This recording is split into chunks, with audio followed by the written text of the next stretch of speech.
Mino Line Media presents the Business First Podcast. Hi, all, and welcome to a new episode of Business First with Sonia Aline. I am your host, and today we are going to talk about doing business in Africa, which is what everybody says, right? When they talk about doing business on the continent, we want to look at doing business in Africa. But Africa, like all other continents, has multiple countries. Africa has roughly 54 countries. And so just like us here on North America, right, Canada is very different from the US, which is very different to Mexico. And so we're going to focus on one particular place or a couple places. We're going to talk about a couple of places. But the gentleman that we have on to help us break this down and look at what the opportunities are and look at what some of the lessons could possibly be and offer some great advice is a good friend of mine, J.R. Kanu, who is the founder and CEO of Reach. Welcome, J.R. Thanks, Sonia. Thanks for having me.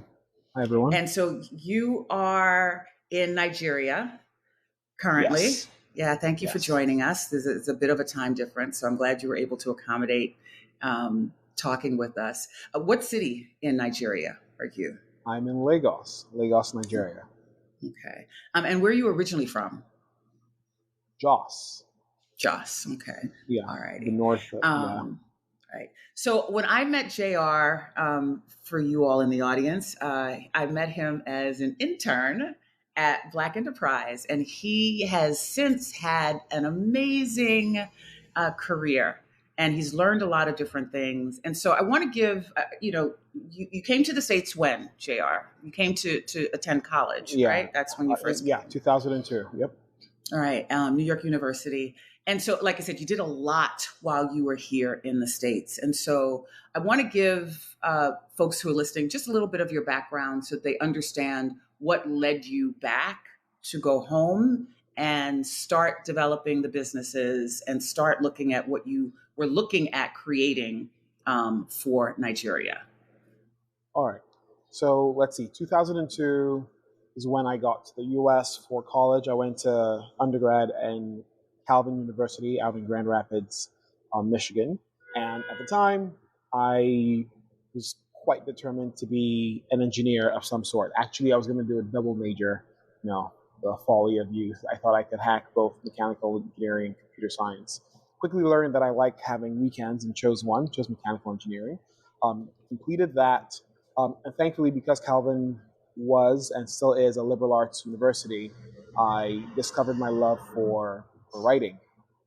And so when thinking about what to do for a master's, rather than pursue a master's in engineering, I guess, Hail Mary throw, applied to the magazine program at NYU and was accepted. And that is how I ended up in my first semester, actually, interning at Black Enterprise. That's how we met, Sonia. And I absolutely adored my work as a journalist, all the people I got to meet, especially the magic that could be wrought with the written word, which I suppose as a speaking nerd, I've always just thought it was the coolest thing. And after, probably 2.5 years in of working in the world of journalism, I started thinking, I don't want to just write about these things, especially when I would write stories that had an impact or were emanating from things happening on the continent. I don't want to just write about the stuff. I really, really want to be part of making some of these stories happen. And I ended up, longer story, but ended up with a UN project at the time, the Millennium Villages Project, if you'll recall, which of course you do. When I actually before that, as a student, I got to travel. It was my first time traveling the continent on my own, and I got to visit 7 or 8 countries around Africa, and that really just sparked this desire to go back and own my story on the continent. In many ways, I went straight from being a teenager. In fact, I wasn't even an adult when I moved to the U.S. I was 17, and pre-sheltered in all the right ways. Don't worry. But I just realized how little I knew about the place that I called home, and so that began the season of wanting to build something, own my own space on the continent. So fast forward, I'm doing the UN work. I'm with the Millennium Villages Project, and it starts to dawn on me that for all its 40 years at the time of being in existence, the UN had done little, relatively little, for Africa's development compared to business on the continent. And that was where the desire to refigure business out came from. So I applied to, as you know, because you wrote my recommendation, I applied to business school and ended up getting an MBA getting an MBA. And right after, I definitely thought I was going to stick around the U.S. and spend a couple of years working, but for a variety of personal and professional reasons, I was back on the continent right after graduation and have been here since. So that is the long, short story. Yeah. When you talked about you wanted to own your own story on the continent, what did you expect that to look like? I wanted to know how things worked. I didn't want to have secondhand information. I also didn't want to be plagued with what if and, oh man, it would have been cool if. None of that. I didn't want to have any regret. I wanted to figure things out for myself, one way or the other. I think, yes, like resounding success would have been, or still is the, fantastic outcome. But as we talk now, I realize that more than anything, knowing this space is important to me. Not because I felt like an outsider, like you leave when you're 17, and Right. in my case, I actually didn't go back for 5 years, and just a lot had changed. So I left 2002, 3 years into Nigeria's democracy, went back in 2007. It's the second round. Like I just felt like there was a lot that I didn't know, and I didn't like that feeling of just not knowing, and feeling like a fish out of water. And I really just wanted to be an adult in this space. So I know I'm saying the same words over and over, and I hope that I'm making sense. Absolutely, you are. But that's what I meant. I wanted to see it for what it was, because there's this dream I carried with me of all the potential and all it could be and what I could be in it and all of that stuff. I just want to put some concrete things down. Like, what is the truth? What are the facts? What's doable? How does this work? Right. And I think all of that will be helpful to people who are listening who have an interest in doing business in Africa. As I mentioned in the beginning, when we say that, right, we even though we know it, we never see Africa as individual countries with individual cultures and different ways of being, different ways of different needs, right? Different business needs. Yeah. We always see it as one group of people. And so, what has been your experience, even helping, working on both continents, working here and working there, in terms of helping people understand how different the cultures are and how different the needs are in terms of business? That's a pretty broad question. So I'm going to put some boxes around it to help us, navigate. So 2014 is when I moved back to Nigeria. 2014 was also easily, in Nigeria's tech ecosystem, some of the hottest periods in recent history, where a lot of money was coming in. There was a lot of competition between venture capital firms to capture the Nigerian consumer. And you see immediately the impact of that sort of externality on an ecosystem, how quickly young people who thought they would be relegated to updating and uploading photos on a website find themselves, pleasantly so, find themselves having to create new technology or solve problems that they only dreamt they would be able to solve. And then you notice as poor policy steps in place and drains out the energy from the system, and there's this massive brain drain where a lot of the talent that was created in one period is shipped off, or they pursue greener pastures somewhere else. And you see just how immediate policy decisions can affect an economy and the players in that economy. And that's the Nigeria story. And without a doubt, you can actually say the same thing about policy and its effect in all the other spaces that you might find yourself in on the continent. What hasn't changed, regardless of what's going on the policy side, is the need. So even with terrible or great policymakers, you still have a population. You still have a population that is super young. You still have a market that is nascent in some things, but super ancient in other things. So nascent in its adoption of technology, but very old in the way that trust plays a role in determining who gets the sale. Nascent in the means of presenting an idea, but super old in the terms that must be used to present ideas. It's this dichotomy, and I mean, I would say like that is not something I noticed or experienced in my time in the U.S. The U.S., for better and for worse, and probably because of maybe the education level of many of the people there, and just the way society has shaped up. New is better, and new will almost always be better. While here, because of the way new has shown up, new is sometimes actually the enemy. New is the person waiting to steal from you. New is the person who is usurping your power or whatever it is. And so there's this constant need to situate yourself in the existing narrative in order not to be so outside that you become a threat. Wow. And so that's something that you hadn't really noticed. It was being here in the United States and going back that you recognize the difference. So as a Nigerian who admits that he'd started to feel like a foreigner, what has business been like for you, kind of coming in with nascent eyes, right, and a different attitude of how you can help business in Nigeria and or surrounding countries?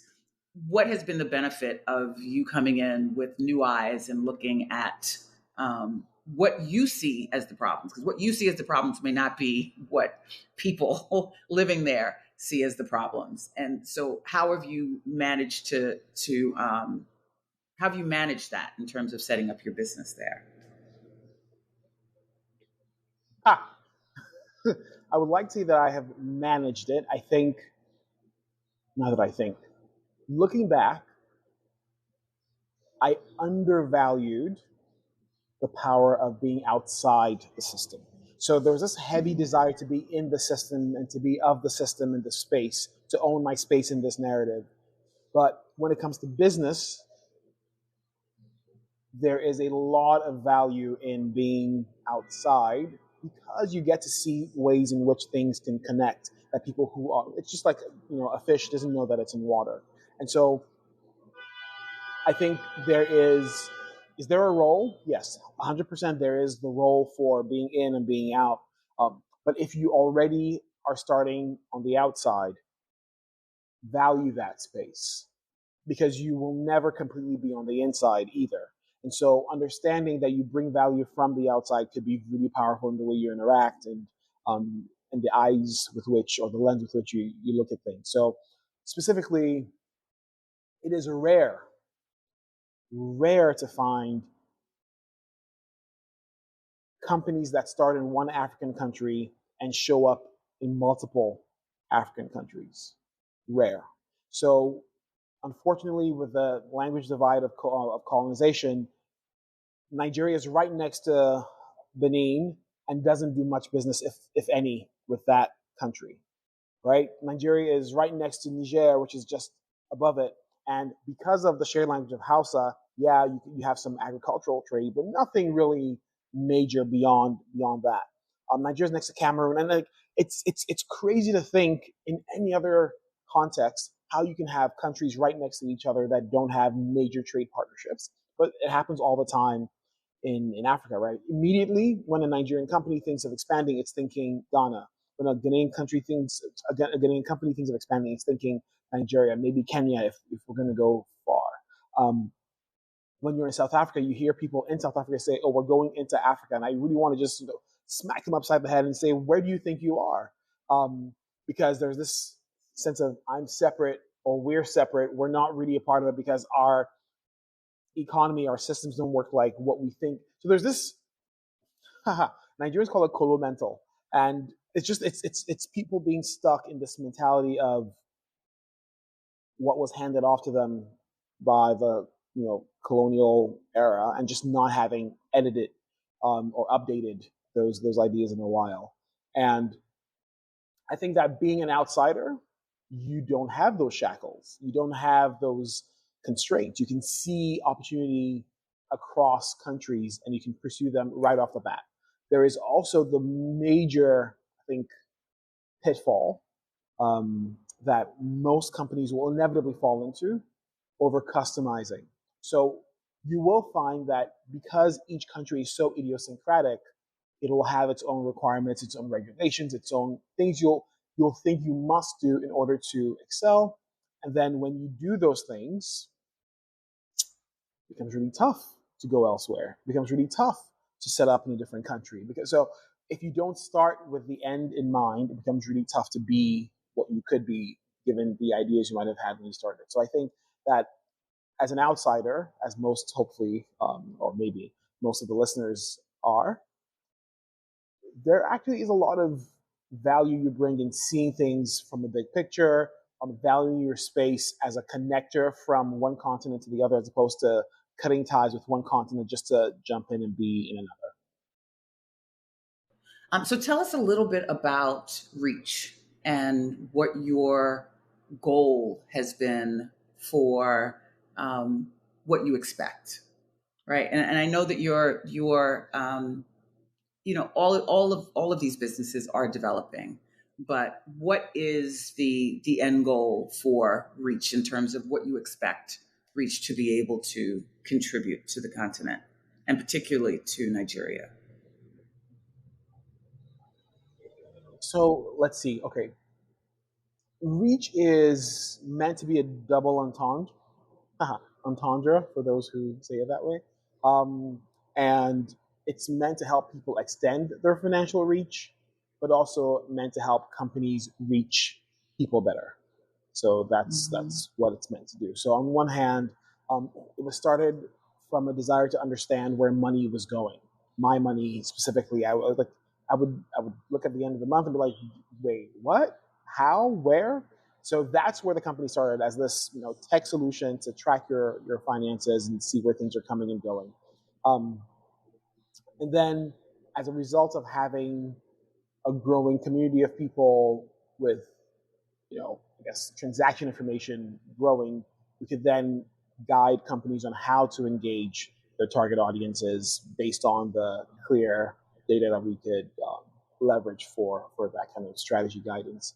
And ultimately, whether that happens in this incarnation of Reach or not, my desire is that there is almost always a way for young people getting into the workforce to immediately get a handle on their finances, because the more people we have who know what's going on with their money, the less likely people are to fall into poverty. I just don't like it when people fall into something. Like, if you're going to be poor on your own terms if possible, but just don't let it not be that it was a lack of information, which is usually the case, right? A lack of basic financial hygiene or basic financial information that could have been avoided. It's almost like, like immunization, vaccination. That's the way I think of just basic financial hygiene. Can we just, whether that happens through Reach or through school curricula, just get people the information they need to be aware of how money comes and goes so they don't find themselves stuck. So that's one. Then, because I deeply believe in the power of business to be transformative, and we know that great businesses rely on data and knowledge and strategy, then let's get that information into the hands of the companies that are building on the continent or that want to come to the continent, because the more businesses that are here, the more jobs they're creating, the more people are able to stay out of poverty, right? The more their lives can flourish. So that is my big driving desire, to see people live their best possible lives. And I'm channeling my inner Oprah here. But really, like, it doesn't have to be as bad as it is set up to be, right? Not by any nefarious intention, but just by a lack of design. So can we just start with design in mind and enable a better situation for people? Right. And that was the inspiration for you writing The Money Brain, right? Exactly. Which was your book targeted toward young people to kind of, and tell us a little bit about The Money Brain. So when Reach started, Reach had no plans of being anybody's big brother or big sister. We just thought, hey, there's this really cool tech we built. Use it to see where your money's going. Next thing, people are emailing and saying, hey, what should my budget look like? I'm like, I don't know. I know what mine looks like. Well, that wasn't enough. And that's because when you are, I think I took for granted a few things. One, that my education had given me a lot of, what's the word? Like extra stuff that I didn't realize I had learned just by being in a different society. Just, it was beyond the degree on my name. There was a lot of other stuff that had come and I had taken for granted that other people just didn't have. So whether it's the mentors like you, people like you who speak into my life and tell me, hey, try this or give this a shot. And not a lot of people have that. Or the experience of people who have moved money around or know about ways to keep their wealth and not have it. And so these are things that I took for granted. There were things I just thought everybody else knew.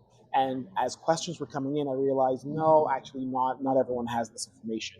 And so while it might be easy, and this is a big assumption I'm making, and you can correct me, while it might be easier in the US, although I don't think it's the same for Black and basically non-white people who maybe don't have as much generational wealth, but to know how to move money and how to make sense of it and how to, I just was like, oh, okay, like I get it. You do need some guidance. You do need someone to tell you the basics, right? Like you really should not be spending all of this money. You should be.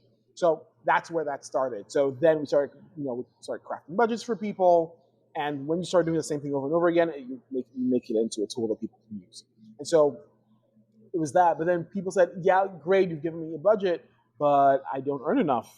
Like there's nothing that your budget will help me do if I don't earn more. And so you realize the importance of career development and helping people improve their earning potential or helping them get into school so they can actually earn better. And so that's how Money Brain was created. It was career and money management coupled because the two aren't separable, right? The two just aren't separable. And so I've really enjoyed not just writing the book, but then creating all the coursework that has come alongside it because it means something to people. Lives actually are shifting for the better because they are getting information that, again, back to this thing of let's do things by design. And so when we work with schools to create and insert curriculum into, a graduating seniors class and things of that nature, I'm really excited by the fact that, yes, that thing that we hoped would happen is actually starting to happen. It's starting to happen. That's wonderful. And yes, we do need that same level of information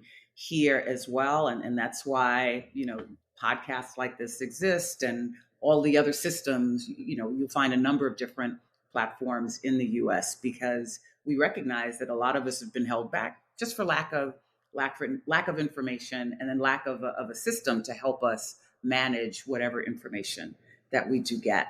I know that, and you've alluded to that in your discussion this morning, that this trip back and building this business has not been an easy journey. And we know that entrepreneurship is not for anyone, right? Even those who are well-financed, even those who understand the lay of the land. Sometimes it's always surprising to me that people who get all the financing and get all the support and still end up with challenges later on because it's just kind of the nature of doing business. Share with us some of your frustrations and some of the challenges that you were dealing with that are just that are not indicative to just you being in on the continent. It's just part of the process of building your business. All right. So, although this one is actually, I think you'll have to correct me. I haven't run a business in the U.S. yet, but I think that just raw talent is evenly distributed, but refined expertise is not, because there is training that generates that level of ownership of your craft and just, I guess, the osmosis that happens by working with people who are also at a certain level in their professional lives. And so I think that's been one of the hardest things, feeling as though you are the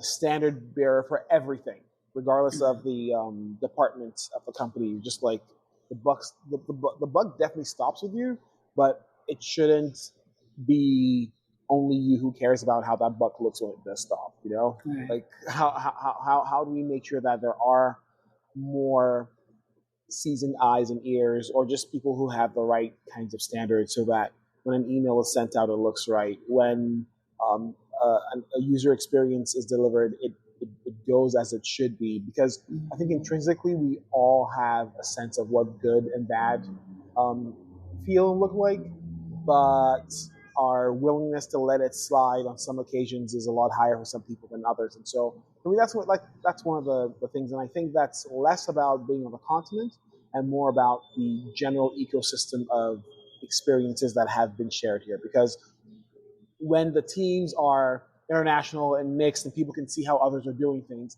everyone's level of execution rises. But when it isn't the case, or you're working with a team that just doesn't know any better, how do you communicate that without just being someone who is impatient or too tough or has ridiculously high standards, even though it's just basic good work, things of that nature? I think that's the one that I think has been the toughest. How to communicate that without, coming off in a way that seems unfeeling. That's one. Talent is a challenge in general for all businesses. I mean, the benefit that large businesses have is that they have the finances to support, right, or to cover up, bad talent, right? But finding the right people, I think for small businesses, sometimes we're not as discriminating enough. And sometimes we feel like we don't have the right to be as discriminating because we're not offering market value for the talent. And sometimes we need the talent so desperately, right? We don't have the time to keep the interview process open longer than we think it should. But we really do, I think, as small businesses, need to spend more time in evaluating what we really need, and then and then spending the time as much as we can to find the right talent. But it is one of the biggest challenges, particularly for small businesses. I think, at least for Reach, I mean, this is probably like a harsh confession to make, because I'm confessing against myself. When it comes to the screening process, when we stick to it, it works. It hasn't failed. Wow. Not once, actually. Wow. The problem is sticking to the process, right? Feeling as though you can't afford, just like you said, you can't afford to be as strict as you normally would, or to run through the process in its entirety as you normally would, or any of those other things. All right, so tell us a little bit about the process then, because I think you'd be helping a lot of us if you say that when you stick to the process, it works. So let us know a little bit of your secret in terms of what is the process? Like, what should more small businesses be adopting as a process to bring on good talent? Oh man, I want to remember the name of this book. It's by the people, my sister gave it to me. when I was starting Reach. It's by the people who designed Basecamp. And I can see the cover of the book. I can even see the image because it's crumpled paper on the front of it. Um, it's really basic. Okay. Okay, well, maybe we'll come back to it. Okay. But I remember thinking, they said something. They said, if Is a it called person has Shape bad Up? grammar, Is the book it Shape Up? might be. What are Okay. the authors' names? Ryan Singer. Don't think so. Okay, but go ahead. All I right. was Googling it quickly as you were. Okay. Well, at this point, here we are. I'm going to go ahead and Google it. Okay. Rework. Rework? Change. Yeah. Rework. Okay. Change the way you work forever. All right. Okay, I Got like it. that. I hadn't heard of that. Okay, I'm gonna look that one Yeah. up. Okay. And it was like, so one of the most basic things they said, if people make grammatical errors, don't hire them. Right. You know how difficult that is to do in a country where English is not a person's first language? And so, Yeah. so many of, like, even some of my mentors here were like, yo, you can't do that. That is so strict. That's kind of impractical, because I've gotten some diamonds in the rough. I'm just like, eventually I loosened it, and I've paid dearly for loosening that that standard. Wow. Because in the beginning, if there was a single, it was done. It was over. It was done. And it really helped, because it showed, what do you call it? It showed an attention to detail, right? That just carried on through everything else the person did. Right. That's one great example. And I think that and I get even people in the audience might be going like, oh my God, like you're going to knock out so many people. But I think it depends on the type of work that you're doing, right? Exactly. Like you are doing financial education, you're dealing with money, you need that person for to be very solid in terms of the details. You need people to be able to write emails and letters, and you're doing pitches, and so. I understand why that could be an important piece of how you now, unfortunately, I think talent. Some people, when they heard me say that, thought I was just being JR, former journalist, who really likes to read and write and wants everyone to be like him. And so I think on some level I did internalize that feedback, but only after it started biting me in all the wrong ways. I was like, I really shouldn't have changed my mind on that. So that's one. The next thing, and I don't recall where I got this, but give people a chance to do the exact job for which you are hiring them in the interview process. So never, ever, ever hire with just a conversation, because the job description is not a conversation. It's an actual task or set of tasks that need to be completed. So make sure that task completion is part of the interview process. And a lot of companies do that now, but back then it actually wasn't, right? It was But you mean actually giving them an assignment? Mm-hmm. Okay. Giving them an assignment with a clear deadline, all the things that you expect for them to do as employees. In the job. Okay. Exactly. With a clear deadline, with specifications, all that stuff. If you have a template for how work needs to be presented, offer it. Make sure all of that. So that was, and these are things that I did in the very beginning of Reach, and without realizing, it built the blueprint for hiring some really great people in those early days. And the third thing, I'm trying to remember. Then the third thing, yes, the interview process does matter. You do want people who have a strong cultural fit, but at least they've shown you, stage one, they do have attention to detail. Stage two, they can actually do the job for which they are being considered, so that when you are at that final stage, it's really just a question of what's the salary range, or what's the cultural fit, things of that nature. But there are a lot of the pre-work. So something that I'd never seen done per se was our employment brochure was so beautifully laid out that it actually did attract people to apply. So there are people who were willing to take pay cuts to be with us, because the company's vision was so clearly articulated and what we wanted to achieve. And so I think investing in your brand and your communication as an early or a small business, there is value in that. Yeah. Because there are people who are willing to cut down on their income because they believe in what you're building, or in who you are, and things of that nature. So those are some of the things that we did in the early days to hire people. What are some of the other lessons that you have learned on this journey? If you are raising money, raise all the money you absolutely possibly can. Don't do the thing that a lot of good church-going black folks do, which is be modest and not raise enough.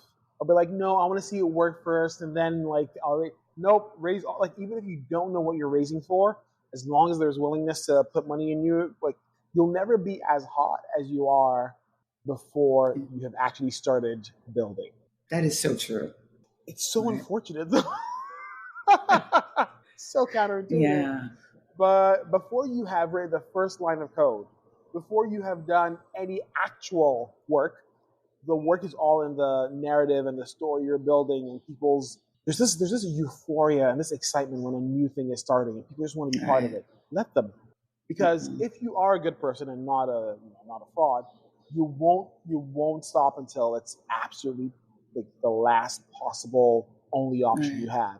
You will fight like hell to do this job and do it well. And so you don't know what you're going to face on this road. And so, like, in the same way that if you were going literally on a voyage around the world, you wouldn't turn down money and supplies. Like, take it that way. You don't know what you're about to face. Take all the help you can get, and don't be falsely modest, because that is some stupidity. It's not modesty. Wow. So is there an opportunity, though? And so I hear what you're saying. I hadn't thought of it that way, that you are never as hot as when you first get started. But don't investment firms want to, aren't they, if they see potential, not even potential, Not they venture see capital the work. firms. Not That's venture true. capital firms, not angel investors. Yeah, they don't know that's how true. to value you. Nobody's trying to do any valuations of you in those beginning stages. It's all a hope and a prayer. It's all vibes. Give them vibes. Wow, that's excellent. Yeah, because we always, as you're saying, it's very to how we operate culturally, right? We always want to make sure that there's value, right? Yeah. That there's Never value. find that bombastic, young, irreverent black kid out there raising all sorts of stupid amounts of money for her next startup. You don't, right? Because we're super modest. We want to earn our place at the table. We want to do all these things that nobody else, and by nobody else, you know what I'm talking about, nobody else is thinking about except us. Wow. All righty. I like that. Anything else? I mean, those are two big ones. Those are two big ones. Those are two big ones. Can we just sit with those? Ask for all of the money on the table, and don't be modest. Take Go it. out Not just asking for it. Take it. It is going to be offered. Because I remember when there were, some people were like, you should probably raise $1 million. And I was like, no, let's just do like a baby round. Let's not. Like, that's the other thing. I have my own money. Oh, how foolish. Right. Never use your own money. Long. Not for long, buddy. You will not have that money much longer. Wow. And so I think, if I could go back and do it over, those are the two things I would like. So obviously, with the hiring stuff, just don't let up. When you have the formula that gets the kinds of people that you need through the door, don't let up on it. And then, yes, take all the money there is, and actually extend the fundraising runway. Like, don't be in such a hurry to get started that you don't give yourself space to raise as much as you need. Like, almost always raise $1 million. Almost always. Do it if you can. Always raise $1 million. Right. Always. Just do it. Right. Okay. And the recommendation for anyone listening who wants to do business in Africa, that's the in quotation, business in Africa.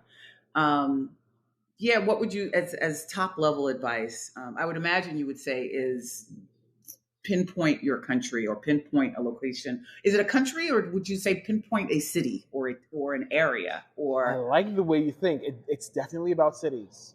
So it really is. I mean, just as in the ancient world, whatever we're calling the ancient world, it was about cities.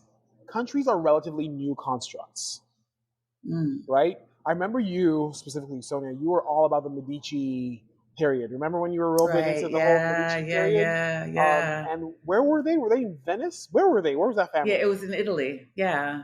But which city? It was a I want city. to say Venice. I don't want to put the wrong information out, but I Yeah. believe it was Venice. Yeah. Uh-huh. Yeah. Yeah. Wow. Because they You've got also a like great memory. they commissioned Michelangelo and some of these other guys. Yeah. Yeah, Yeah. no, because I remember you were real big on that. This is when I was an intern. And cities have existed for much longer than countries. Cities have networks that are Yeah. way more efficient at getting things around than countries. And so think about cities. Make your lists and play with cities and look for ways for. You can also look at the flight patterns, like what cities are connected by flights and how do you play Mm. that game. Because that is just, it's the way things work, but it's not the way Right. most people are looking at things. Right. Exactly. So I think that's actually a really good point you make, because I mean, Johannesburg, Lagos, Dakar, Abidjan, Douala. I'm trying to think of some of Lusaka. Okay. There's the one, like, what's the capital? Zanzibar. So I don't know as much, because Zanzibar is often seen as a tourist location, Right. but Nairobi, definitely do not Okay. sleep on Nairobi. Oh my Wow. goodness, when it comes to being Okay. really, really, I'm a big fan of Nairobi. And Tunis, Cairo, don't like, what's the place I'm thinking of? It's in Morocco, not Casablanca. Come on, help me. Rabat, I think, maybe. Okay. I'm not But familiar. yeah, but don't sleep on these cities, because they have these vibrant markets. Things are moving. People are super open to new ideas. And if you can build with those cities in mind, you are actually setting up for some really cool things happening.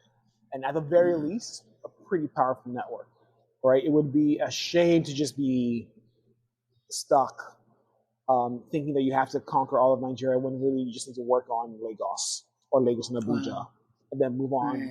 Right. Move on to the next thing. I think, don't quote me on this, even though this is a podcast, but I believe that like maybe 30% or 40% of all of Nigeria's GDP happens in one city, Lagos. Isn't that Wow. that's crazy? Yeah. Crazy. Yeah. But that makes sense. Wow. Okay. Well, what can we expect next from JR and Reach? What's your next big goal? Nothing right now. I think I just want to I'm a new dad. I have these two Yes, little you boys. are. Yeah. And I think I've been pushing pretty hard since 2014. I actually might go on sabbatical and just give myself a break, and breathe for a little bit and just be a dad. You know what? But I think that is actually one of my next books. I actually want to talk about the importance of the break, because again, a thing for particularly in our community, right? We've glamorized the grind, right, and we've glamorized the hustle culture, and and those things really are more detrimental to us mentally, physically, and there's no opportunity to discover new ideas. Like, so many things have been discovered and invented, and that's what I want to talk about. When people took breaks, when people stepped away from what it was, particularly when their body, their mind, and everything said, "I'm tired." Right? Like when we say "I'm tired," that's the goal, to push even harder, or push even faster and harder. But it may be the time to just really to fall back a little. So I love that you actually said that, because most people have a list of the things that they want to go forward on. And I love that you just want to take time and spend it with family and recover. Yeah. I'll probably spend some time doing so definitely lots of time with the kids, lots, and my wife, obviously. I feel like I should say, of course I'm going to spend time with my wife, but I don't think a lot of dads are just I'm just going to be a dad for a while, which also means being a husband. So I was going to say needless to say, but I think it is needful to say, my wife would probably really be happy to hear that on this podcast. but also I think even just like taking time to reflect. So there's a lot of, Right. like I'm looking forward to spending time with both my executive coach and maybe I'm looking at what therapy has to offer. I know like it's really in right now for everyone to check out therapy, so I'm going to join the bandwagon and see what Okay. is good with it. Okay. A couple of sessions here and there. Read. Oh my goodness. I've missed reading, and not Right. reading entrepreneurship books, but like Right. fiction. You know. Oh my goodness! Yeah. I just finished. So yeah. So there's this book called "Till We Have Faces." It is my favorite book by C.S. Lewis, and I read it for the first time in 2005. And I Mhm. remember, what was I? I was 19 then, 20. I remember thinking, oh my goodness! I just like the big reveal at the end of the book was so. Whew. So there was this feeling I was chasing again, and so I just finished it yesterday, I think, or the day before. Um, and I was so happy to have done that. Yeah. And I Yeah. want more of those things. Like, just not reading because I need to use the information to go solve some Yeah. work problem, but reading for the sake of hearing stories and finding my space in the big wide world of imagination and hope and all those things. I miss Yeah. that. Yeah. Well, I just want to say that the best entrepreneurs are whole people. They really are. They're not people who have just, and not to denigrate those who grind and hustle, because I know that sometimes that's part of the brand. And I understand that from a marketing standpoint. But the best entrepreneurs in terms of the research that I've done are people who are whole people. The brain, I love I don't follow sports, but I always love to talk about using athletes as a metaphor, because they too understand, right? Like they push, and they understand the importance of just pulling back, relaxing, right? Your trainer, if you're trying to build muscle, is going to tell you you need to take a break, right? To give your muscles the time for them to get bigger, right? You have to break. You have to give them rest, and so your brain needs that, right? Your spirit needs that, and so yeah, I just want to applaud you. It's a very adult and very courageous thing to do, because I know I remember there was a very successful Jerry Devard. I don't know if you remember Jerry Devard. Was She's created? I need to get her on the podcast. She's always creating, but at the time she was working for a major corporation, and they had done a layoff, and I think she was one of the people. And Mr. Graves, he was alive then, he was just like, well, what are you going to do next? And she was just like, I think I'm going to go travel and relax. And he was just like, you're going to travel? Right? Like, because Mr. Graves was that guy that you always had to be working, you always had to have a plan, and it's a very old school, very and there was a time for that, right? Because we had to be seen as productive. If you weren't working, then we were given the title of lazy, and we didn't want that in terms of a professional profile. And so a lot of our habits are based in this racist ideology, or this system that actually goes back to slavery, where like if you to be seen as valuable, you have to be working. And so I yeah, mean, I I'm don't know if just it goes all the way to really. slavery, but just like It general black culture. does. What is it? Have you picked up Yeah. a book all morning if they see you having a good time? Like, have Yeah, you picked up a book all exactly. morning? But Even that's though it's just the it. middle of the Yeah. holidays, like, can I live? Yeah, you couldn't, like, I remember as a kid, you couldn't say you were bored, right? My mother would be like, well, get a book. Do you know your tables? But it's that colonial, it's that slavery, because if you weren't productive, right, then it meant that you weren't, why are you here? Right? If you weren't productive, then why are you here? And so, yeah, I'm so excited to hear you say that, because we don't say it enough. There are a couple of books that now have been written on, I forget what the title is. It's something like, and this is wrong, I'm sorry, family, but it says something like, rest is the new resistance or something. But it's talking about the importance of resting. And I know sometimes we feel like we can't afford to. But whenever you can take your break, even if it's a weekend or if it's a half a day, like, it's important to break. And so, thank you for coming on and sharing all of your expertise and your entire journey. with us, even the parts that you're not excited about. We appreciate that because it's important for people to understand that the road to success is not all hallelujah. It's just not the hallelujah chorus all the way through. And I believe just the pitfalls and the challenges. I believe in a great story, and I think they all make for a better story at the end. And so you just got to ride this out so that you can have a great story for someone, right, who is going to hear your story and ready to give up, right? And they'll be like, JR made it. You know what? Like he made it. Like that's exactly what I'm going through, and I can make it too. So thank you for being here, JR. Thank you for looking having forward me. to after the sabbatical. We're looking forward to having you back, so you can Yes. tell us about what that's been like.